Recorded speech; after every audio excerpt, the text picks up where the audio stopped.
개혁안이 300개라. 중국 정말 위기구나. 이 말이 여러분 사실일까요? 무조건 사실입니다. 여러분 이거 한번 보세요. 제20기 중앙위원회 제3차 전체회의 이 속에서 나온 개혁안에 지금 개혁안 수가 300개나 됩니다.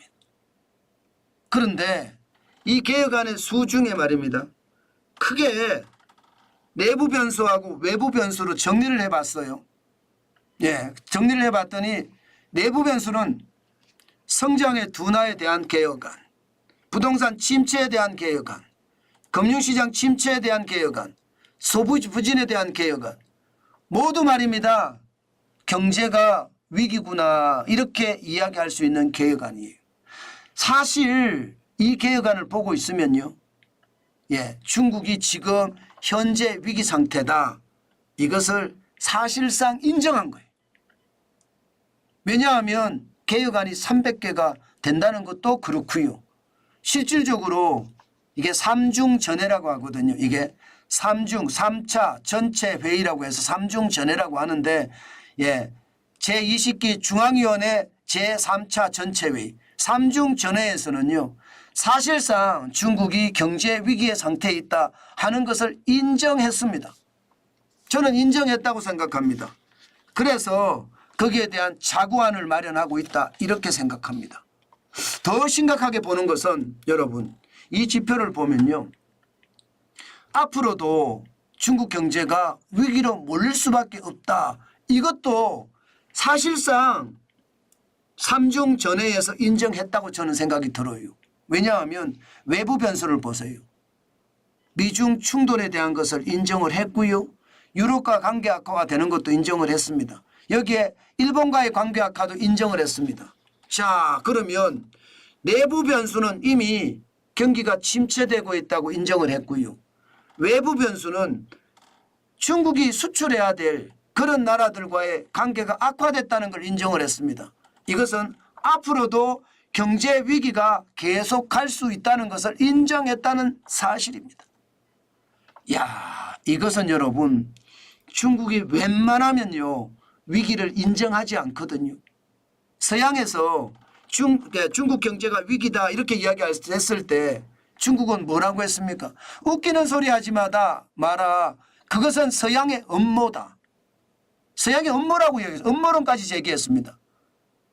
그러면서 말입니다. 우리는 위기가 아니다. 지금까지 그렇게 이야기해 왔는데 지금 중국이 스스로 위기를 자인했다. 저는 그렇게 생각이 들 정도입니다. 그게 실제로 지표로도 나타났었거든요. 이게 인정 안 할 수가 없는 거예요. 중국의 경제 성장률이 2분기에 4.7%까지 떨어졌거든요. 여러분 중국은요. 기본적으로 중국 인구가 먹고 살라고 하면요. 기본 성장률이 5.5%는 돼야 실업률이 최소화되고 중국 경제가 그래도 돌아간다 이렇게 이야기할 수 있습니다. 그런데 4.7%잖아요. 이것은요 중국 경제가 지금 무너지고 있다는 소리입니다. 최악으로 상태로 가고 있다는 소리예요. 실질적으로 중국은요 4.7%라는 게 지금 작년부터 보면 2023년 1월에 4.5% 이후 최악이죠. 작년 2분기는 6.3%나 성장했습니다. 무려 올해 1분기도 5.3% 성장했거든요. 그런데 4.7%. 나쁘죠. 굉장히 나쁩니다. 게다가 내수, 이게 경제 성장률은 전체를 나타내 주는 거지만 내수도 한번 볼까요? 내수도 시원치 않습니다. 지금 5월에 3.7% 성장해서 2월에 2.0% 성장률이 꺾였습니다. 시장의 잠정 예측치보다도 더 꺾였어요. 그러니까 중국은 내수가 차지하는 비중이 60% 가까이 됩니다. 수출이 차지하는 비중보다 내수가 월등하게 많습니다. 그럼 내수가 고구라졌다는 이야기잖아요. 소매 판매가 진짜 난리도 아니라는 이야기잖아요. 그만큼 말입니다. 심각하다고 느껴지고요. 여기에다가 지금 중국의 부동산까지도 최악이에요. 부동산까지도 보시다시피 6월에 마이너스 10%거든요. 그러면 내수 소비가 심각하고 부동산 개발 뭐 설비 투자 부동산 투자가 지금 심각하다는 이야기잖아요. 결국은 경제 성장률이 완전히 꽉 막혔다. 이렇게 해도 틀린 말이 아니란 뜻이에요. 그만큼 말입니다. 최악의 상태가 됐다는 뜻이에요. 결국 말입니다. 예, 내수가 시원치 않고요. 건설까지도 시원치 않으니까 예, 2분기 경제 성장률이 4.7%. 그런데 이제 여기서 더 중요한 게 하나 있습니다. 그러면 지금 중국은 분명히 경제 위기라는 걸 인정을 했습니다. 그러면서 이게 구조 개혁을 하겠다 이런 이야기 했습니다. 지금까지 중국의 정책은 어땠습니까? 돈 풀기였어요. 돈 풀기. 그죠? 예, 금리도 낮추고 지급 준비율도 낮추고 정부가 재정으로 돈을 여기저기다가 뿌려주기도 하고 발권력 돈 찍어서 뿌려주기도 하고 그랬습니다. 그런데 지금 중국은 그렇게 안 하겠다는 거예요. 지금까지하고 완전히 다른 정책을 쓰겠다는 거예요.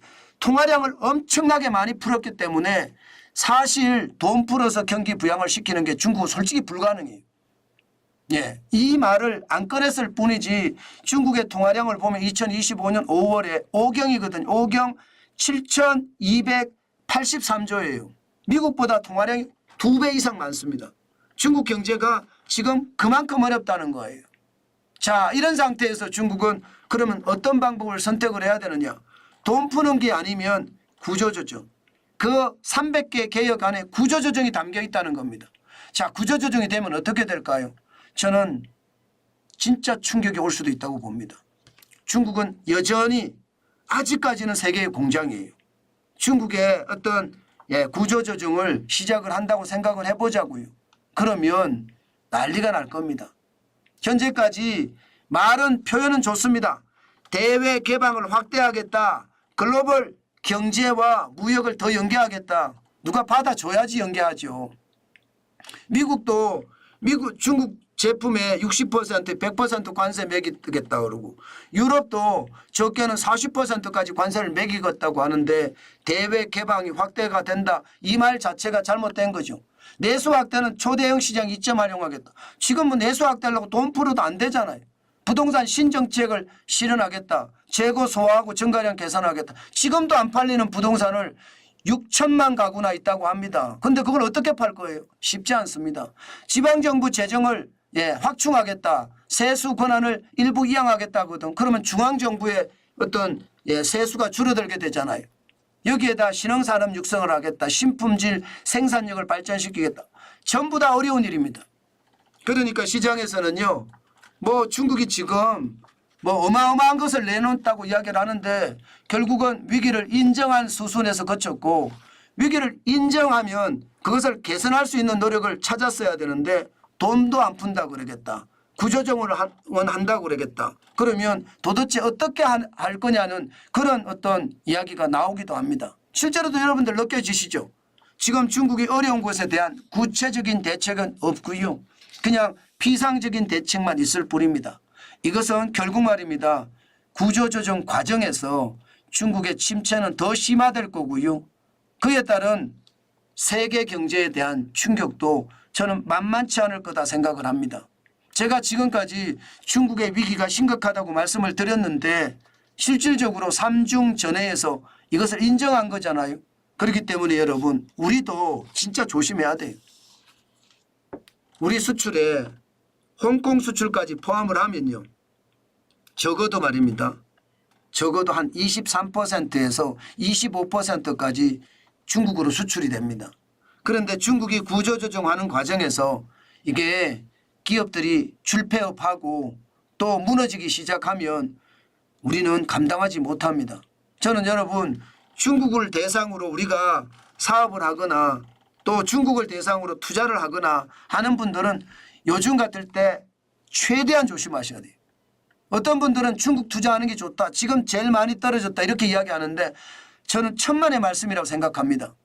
직접 투자도 조심. 수출도 돈 받고 줘야 돼요. 이제 돈 받고. 그냥 줘서는 안 돼. 돈 받고 미리 돈을 받고 주는 게 맞아요. 안 그러면 어떻게 될지 모르니까요. 여기다가 무역도 우리는 굉장히 신경을 써서 봐야 됩니다. 중국과 미국의 충돌도 봐야 되고요. 그렇게 생각을 하면 중국 정말 위기구나가 아니라 이게 시간이 어떻게 지나느냐에 따라 다르긴 합니다. 또 구조조정이 어떻게 되느냐에 다르긴 하지만 중국 정말 위기구나가 중국 이제 폭망한다 이렇게 바뀔 수도 있습니다. 저는 중국의 상황이 지금 그 어느 때보다 위험하다 이렇게 보거든요. 그 위험하게 하다고 보는 게 틀린 말이 아니라는 것 다시 한번 생각을 하고 중국에 대한 이 관계에 아주 재점검을 할 기회 시금이 꼭 필요할 때입니다. 꼭 필요할 때입니다. 저는 그 어느 때보다 봐야 된다고 봐요. 그렇지 않으면 큰 위험이 될 수도 있다고 생각하니까 중국과의 거래에 있어서는 철저하게 조심 또 조심하는 것 저는 잊지 말았으면 좋겠습니다.